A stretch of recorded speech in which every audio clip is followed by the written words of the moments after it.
Welcome to Slash Forward. Sometimes we need a good reminder of what's important during the holidays. The real question, though, is whether or not you can go back once you lose sight of that. Krampus explores a scenario in which a combative family awake to a world now under the control of an anti-Santa demon. In order to find out if making the ultimate sacrifice will undo what's been done, we open on warm and familiar scenes of Christmas bliss. Hordes of angry mouth breathers trample retail workers, desperately grabbing at the first Cabbage Patch Kid they can find, and as we take in the beautiful pandemonium, we watch individuals get and give their just desserts. It's amid the bedlam that we find our protagonist family, enjoying the annual tradition of the Nativity Brawl. In calmer environs, we find a badass traditional bake fest going down, because Omi is a classic bitch. As the family erupts back into the house, we learn the fight was instigated when Max heard that brutish fellow ruin the Santa myth for some young lad. Tom then turns on some holiday politics before going to take a few calls. As the rest of the family also files out to engage in selfish interests, Max is left with Omi to share a little Christmas whimsy on their own. Beth then complains to her mom about the upcoming family sleeping arrangements, but is told to suck it up by Sarah, who finishes hanging the newest family portrait and is displeased to find it contains a historical record of pervy Santa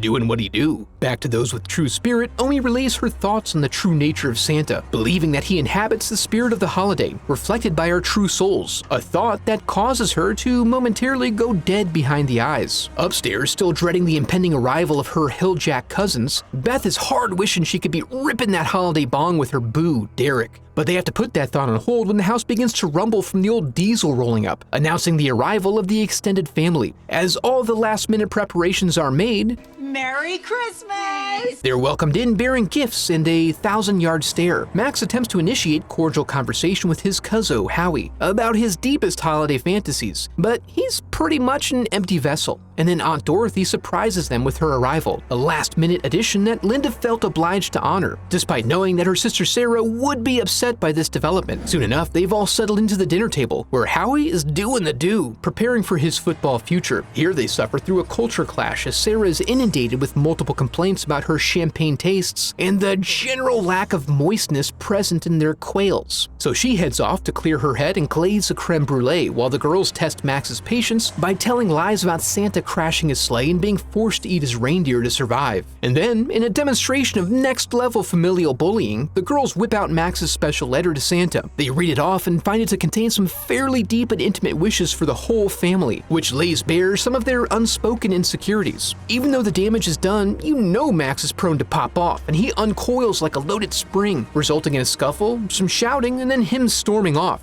Tom tries to smooth things over with the boy, but he has trouble coming up with good reasons to spend such precious time with people you hate. He does manage to stir up some syrupy emotional garbage that sounds kind of okay, but isn't enough to placate Max, because as soon as he leaves, Max gives into his darker nature, shredding the letter and sending it into the frosty night air, inadvertently conjuring some dark holiday magic. The next day, we see the family hunkered down in an unexpected blizzard, with no power or hot water. Max makes note of an apparently immaculately conceived snowman in the yard, and then they remarkably get a package delivered. While signing for it, they find some additional leavings on the front porch that are brought into the house. As they consider what to do next, Beth starts spazzing out about not being able to reach Derek, so she's given 1 hour to go check in on him and see if anyone else on the street has power. They're mostly not coping well, other than Omi, who is perfectly comfortable living in the old style, pulling a kettle of hot chocolate from the fireplace like a truly classic bitch. Beth makes her way down the road, appreciating the picturesque quality of her surroundings, and then notices what appears to be a large roof-hopping figure. She takes off running, and upon finding the interior of the delivery van unsafe, she hides out underneath it instead. She then does her best to hold in her mouth farts while this cloven-hoofed bastard lumbers around a bit before taken back to the skies. He left behind an old-school jack-in-the-box that operates in a bit of a slow-burn fashion, and her fate is left to our imaginations. Back at home, Max is keeping a close eye on the mysteriously multiplying snow goons, while Tom and Sarah stare out the front window and worry. Deciding that Beth has been gone for too long, they enlist the help of Howard in his SUV to ford the snow and try to find her, but Omi doesn't want Tom to leave as it's not safe. This is, of course, a clear indicator that she cares for her son, but not his heathen offspring. Regardless, they venture into the snowy darkness, eventually coming across an abandoned snowplow. Its story unfolds for them as they recognize that it appears to have been left abruptly, sans any personal belongings. But the hole in the windscreen appears to be pushed inward rather than outward, so the boys dip into Howard's gun cache before venturing further. together. Back at the house, the sisters find a quiet moment to reconnect over the nostalgia of all the old ornaments and trinkets that Sarah saved all these years, thinking it would be what Mom wanted. But then they're all distracted by the sound of pitter-pattering footsteps on the roof.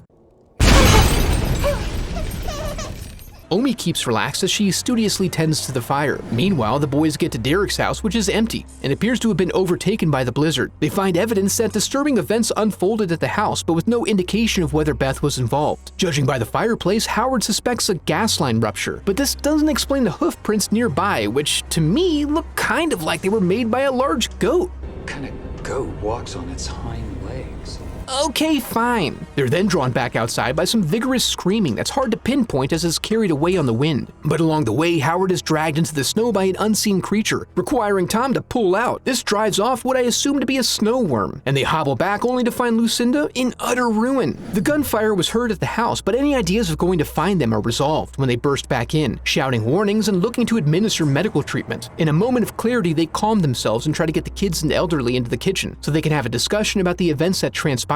Omi goes, but with one request. Kümmert euch das Feuer. So while Dorothy and the kids tank up, the adults consult and discuss their options. With few positive outcomes on the horizon, Tom recommends they board up the house and hunker down until the weather breaks. Soon they're all locked up and cozy, and they find their bonds strengthened over the various acts of bravery exhibited that day. As repayment for his life, Howard volunteers to take the first shift of the night watch, which quickly transitions to total darkness as he promptly falls asleep with the rest of them, and the fire is allowed to die. Very shortly after, a strange sound begins to emanate from the fireplace, and we see a tasty treat lowered down. Young Howie is easily drawn in by the chain-borne cookie, which lets him take a little nibble off the top before revealing its sentience and wrapping him in the chain to be dragged up the chimney. At the sound of the disturbance, the rest of them wake up and form a sort of human chain of retrieval. However, despite their best efforts, he's eventually wrenched from their grip and dragged off. Since nothing staves off the pain of a lost child like a story, Omi gets the fire started back up as she confirms they've all brought this upon themselves. And then she recounts the legend of Krampus. She grew up in a village that turned their back on the spirit of Christmas, everyone refusing to think of the well-being of others and otherwise acting in a general shitty manner. When their behavior finally pushed her to give into the darkness, she capped it off by wishing the other villagers would just go away. So that year, they got the shadow of Saint Nick, Krampus, who comes to take and punish rather than to give and reward. She ended up losing everyone to the underworld, but was left behind as a reminder of the consequence of lost hope. Thankfully, she's sharing this after only losing 2 of the older kids and not any of the important ones. But Christmas spirit be damned, Howard is a man of action, and he aggressively heads out into the raging cold to look for Howie. But after a brief glance around, thinks better of it, and they instead focus on keeping that fire hot. Tom can't help but to think of possible pathways out of this, so he gathers the others to discuss a plan. He wants to try to get to the still intact snowplow and clear a path the others can follow in the cars with the kids. From there, they'll fall back to various pre-designated emergency locations until they find an active one that's populated. While this briefing is underway, we see the doorstep gifts are reaching maturation, and Max catches a glimpse of Krampus outside. Everything then gets put on hold as the girls venture upstairs to find a functional crapper and are drawn into the attic by the sound of someone whispering their names. Their screams attract the attention of the other residents, who proceed slowly scanning the darkness with their flashlights, and eventually discovering, to their horror, that the gifts have hatched. What this means is not immediately known, but they soon discover that the Jack-in-the-Box has undergone super puberty and is just finishing up his meal of fine children, opening its throat and knocking back Jordan like a shot before scurrying off. They're then descended upon by a tree-topping angel of death and a rabid teddy bear. When Tom tries to administer some assistance, he gets jabbed in the back repeatedly by a satanic Voltron. Then Linda catches sight of Stevie and gets down to business, stabbing her scare bear in the eye and cutting through the other obstacles on her way to the snake, which escapes into the air ducts, leaving her thankful that she had the foresight to bear so many children. While this is going on, Howard is downstairs investigating a noise in the kitchen. He takes a surprised nail to the calf and discovers a gang of gingerbread men up to no good. He takes a defensive position and fires on them, crisping them up a bit, and is very nearly shanked in the neck before Rosie hops in and does the one thing she's good at. They then have only a moment to relax and regroup before trying to locate the monster now stuck in the HVAC. Thinking quickly, Max sends in Rosie to get at it. They hear sounds of a struggle, and then the creatures spill to the floor below. Here, Aunt Dorothy decides to test her mettle and takes care of business. Unfortunately, this leaves her holding the gun when the elves arrive, so they hold the others at bay as Dorothy is chained up and dragged away, along with the baby, which also prompts Howard to rodeo ride that giant snaky bastard into the unknown. Those who remain find themselves at the mercy of the elves, but then the call of Krampus rings out, drawing them off. With all defenses now compromised, Tom insists that they make a break for the plow. As they take off into the blizzard, Omi makes her final stand, buying some time for them by facing down her consequence. Krampus works his fat ass down the chimney, and then the two of them have a warm reunion in which he gifts her some age-inappropriate toys. Outside, the plow is within sight, and Tom encourages them on so he can hang back to hold off whatever is chasing them. He ultimately ends up freely sacrificing his body to the cause, which changes very little about the outcome, as Linda is quickly taken and followed shortly by Sarah. Now it's just Max and Stevie left to drive a complex piece of machinery in the middle of a blizzard. Plus, there are elves here. In the end, only Max is left to answer for his loss of faith. But in the interest of leaving a reminder of the consequence of losing your spirit, Krampus gifts him his ripped-up letter and a little holiday trinket that maybe he'll be able to share with his future foster family. While this would make for a properly depressing ending, it's not quite enough for Max. He trudges to their encampment where the Hellspawn are enjoying the merriment of the holidays. He returns his gift and tries to unwish the disappearance of his family in exchange. But this just opens a cavern straight to hell. Max runs up to the lip to face down Krampus and makes the ultimate sacrifice, embodying the full Christmas spirit by offering himself in exchange for the safe return of his family. But he's already summoned the demon, who is unsympathetic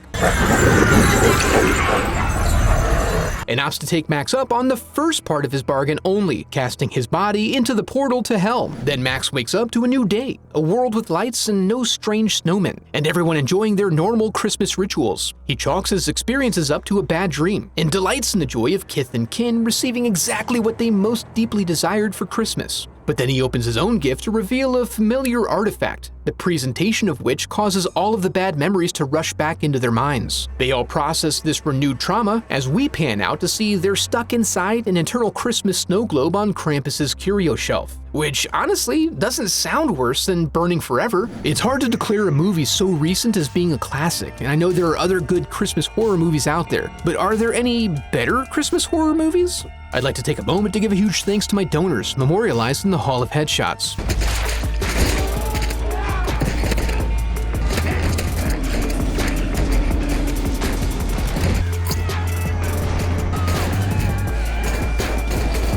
I have a website set up where you can support the channel through donations or merch. Any donation unlocks a growing collection of uncensored movie recaps. And if you enjoyed the video, I would love for you to become a part of the channel by subscribing. Thanks for watching.